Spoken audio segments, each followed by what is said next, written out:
No separan lo santo o lo impuro de lo santo.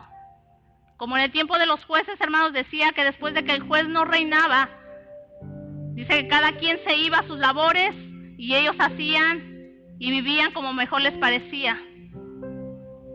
Así hay muchas iglesias, hermanos, en estos tiempos. Van a la iglesia tal vez por compromiso, por cumplir, por no sentirse culpables, que no buscan de Dios, pero viven una vida como ellos quieren. No hay santificación, no hay ese deseo de buscar de Dios. Por eso en este día, hermanos, quiero exponerles 3 puntos. El primer punto le puse por título: ser tibios nos hace desagradables. Y vamos a ver ahí en el versículo 16, Apocalipsis 3:16. Dice: pero por cuanto eres tibio y no frío ni caliente, te vomitaré de mi boca. Esta ciudad, hermanos, a pesar de que era enriquecida, tenía un problema de suministro de agua. Y esta ciudad construyeron un acueducto donde transportaban el agua. Pero el agua que llegaba a la ciudad venía de manantiales calientes. De ahí tomaban el agua y llegaba a la ciudad, pero cuando llegaba a la ciudad el agua llegaba tibia. Y el agua tibia, yo no sé cuántos se han tomado o a cuántos se les antoja tomar agua tibia cuando está el calorón. O una Coca-Cola, que no le estoy haciendo promoción a la Coca-Cola. O una soda, ¿verdad? Caliente o tibia. O un café tibio. ¿A quién le gusta? Incluso a veces recomiendan tomar en ayunas agua tibia. Y si usted te la toma en ayunas, le da náuseas, el estómago se le revuelve y le provoca vómito. Y Dios estaba comparando a esta iglesia con la necesidad que había en esa ciudad. El agua tibia es desagradable y produce náuseas, porque Dios hizo nuestro organismo para desechar lo que está descompuesto, lo que comemos contaminado o podrido. Nuestro organismo lo rechaza automáticamente, ¿verdad? Cuando nosotros comemos algo descompuesto, lo vamos rápidamente, vomitamos ese alimento. Porque Dios así nos hizo. Y igual esto, hermanos, es una comparación que Dios desecha a los tibios de su boca. Es una comparación de que cuando vivimos una vida así no somos agradables para Dios. En el versículo 15, ahí mismo en el 3:15 dice: yo conozco tus obras. Dice en el Salmo 139:7: ¿a dónde me iré de tu espíritu y a dónde huiré de tu presencia? El Señor conoce, hermanos, nuestra vida. Tal vez nadie te vea, nadie conocido. Tal vez en tu casa cuando estés solo nadie te vea, pero del Espíritu, de los ojos de Dios, ¿a dónde podremos huir? Él lo ve todo, Él lo sabe todo. Y por eso el Señor nos dice: ojalá fueses frío o caliente. ¿Por qué nos dice Dios esto? Porque el ser tibios, hermanos, nos lleva al fracaso espiritual. Cuando estamos con un pie en la iglesia, uno adentro y otro afuera, y no nos afirmamos, no tomamos de corazón amar y servir a Dios, nos convierten en unos creyentes tibios, en unas personas que somos tibias, porque no estamos ni calientes ni buscando al Señor, ni estamos fríos en el mundo. Se nos hace fácil decir: hoy voy a la iglesia, no, pues mañana no. Hoy me santifico, mañana no. Hoy escucho música cristiana, mañana no. En mi carro donde nadie me escucha, no. ¿Por qué escuchar música cristiana? Hoy diezmo, mañana no, porque tal vez no me alcance. Nos justificamos diciendo: no es pecado, es poquito. Solo es una vez. Mañana me pongo a cuentas con Dios. Y nosotros pensamos que como Dios es tan bueno, ¿verdad? Él siempre nos va a perdonar. Y así es, hermanos. Dios nos perdona. Pero nosotros no sabemos si vamos a tener la oportunidad de arrepentirnos de corazón. Tal vez mi suegro, muchos lo conocieron hace 2 años, en el 2011. Él se durmió y al otro día cuando despertamos el Señor se lo había llevado. Por eso no pensemos, hermanos, que el estar buscando de esa manera a Dios a medias nos vamos a salvar y vamos a tener la oportunidad de pedirle perdón a Dios. Porque no sabemos el día que Dios nos llame a cuentas, ni sabemos el día que Él venga por su iglesia. Vivir a media nos lleva al fracaso espiritual, moral, físico y económico también. Los tibios no son salvos, hermanos. Tal vez ustedes pensaban que vivir así ya porque tal vez un día hicieron una confesión y aceptaron a Jesús, pero solamente ese día y luego salimos de aquí y nos olvidamos que somos cristianos. Pues déjenme decirle hoy que los que vivimos una vida así no somos salvos. No somos salvos porque el Señor mismo nos dice que nos vomitará de su boca.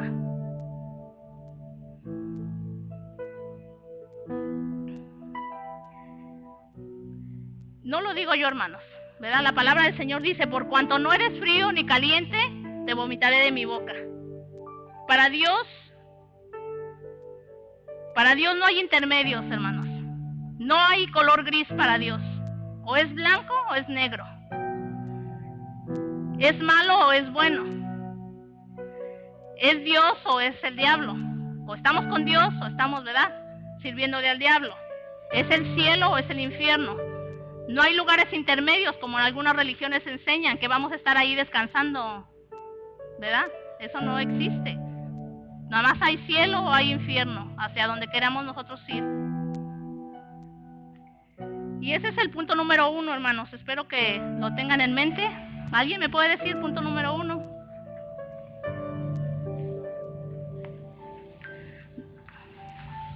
Ser tibios nos hace desagradables. Amén.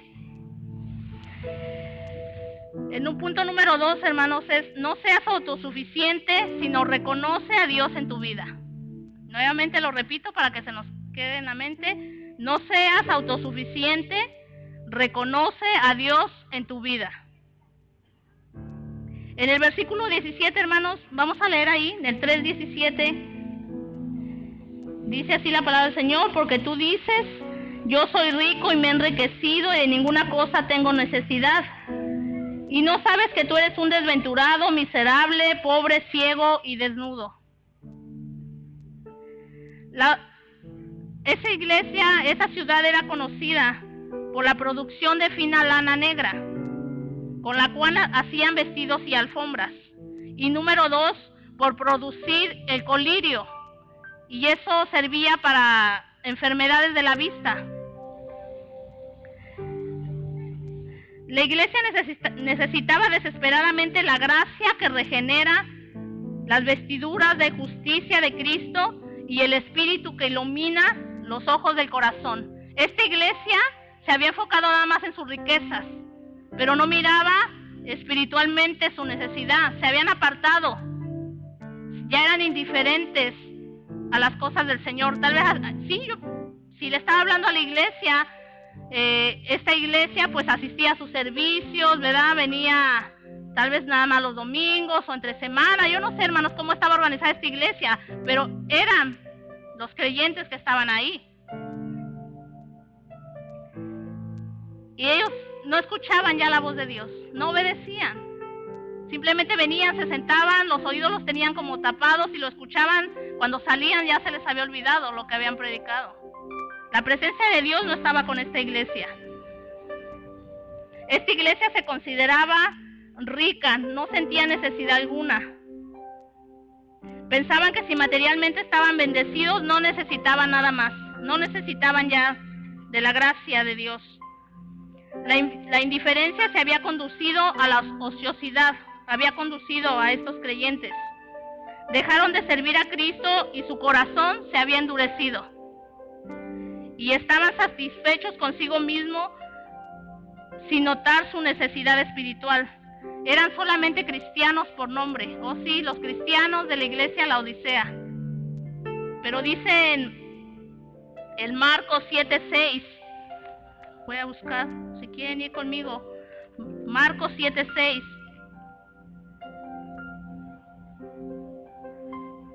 Respondiendo les dijo: hipócritas, bien profetizó de vosotros Isaías, como está escrito: este pueblo de labios me honra, mas su corazón está lejos de mí. Ellos estaban ahí presentes y pensaban que honraban a Dios, pero más su corazón estaba lejos de Dios.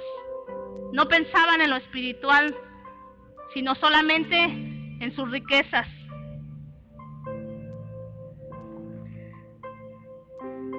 Sin saber que ante los ojos de Dios eran unos desventurados, miserables, pobres, ciegos y desnudos.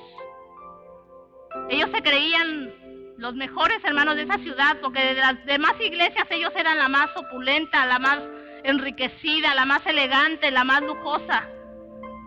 Pero ante los ojos del Señor, aquí el Dios le estaba diciendo, eran unos desventurados.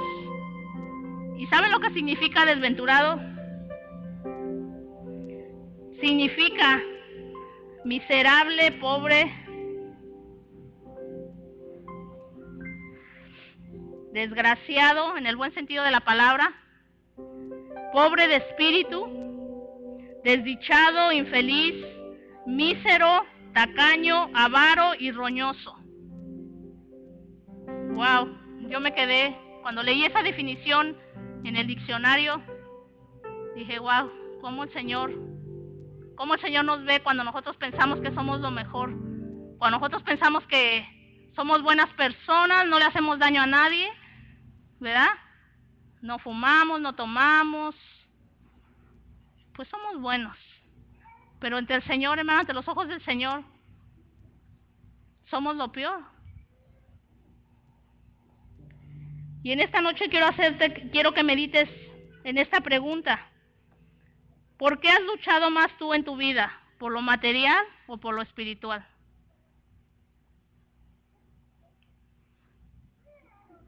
Yo reflexionaba y decía, Señor, yo no quiero ser ante tus ojos todas estas definiciones de cómo tú nos ves. Cuando no te buscamos, cuando no te honramos, cuando ya conocemos a Dios y no hacemos su voluntad, no obedecemos, hacemos y pensamos que está bien, cuando la palabra del Señor nos dice que no está bien, que no nos contaminemos, que nos separemos del mundo. Pero nosotros decimos, no, es que no, eso solo es poquito, todo el mundo lo hace. Dios me va a perdonar si lo hago. Piensa en esto, en esta noche.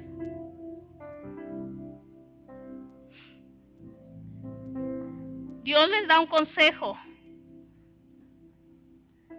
En el versículo 3:18, Dios les da varios consejos a esta iglesia. Dice así: por tanto yo te aconsejo que de mí compres oro refinado en fuego, para que seas rico, y vestiduras blancas para vestirte, y que no se descubra la vergüenza de tu desnudez, y unge tus ojos con colirio para que veas. Dios les dice, compren oro de mí, que es el verdadero tesoro espiritual. Estaban orgullosos de su lana negra, mas Dios les dijo, compren vestiduras blancas de mí, que esas vestiduras significan la justicia de Dios. Esta iglesia se enorgullecía de su ungüento para los ojos, porque era famoso por todo el mundo. Sin embargo, Dios les dice, y compren colirio de mí, para que sus ojos vean, para sus ojos y sus ojos puedan ver la verdad.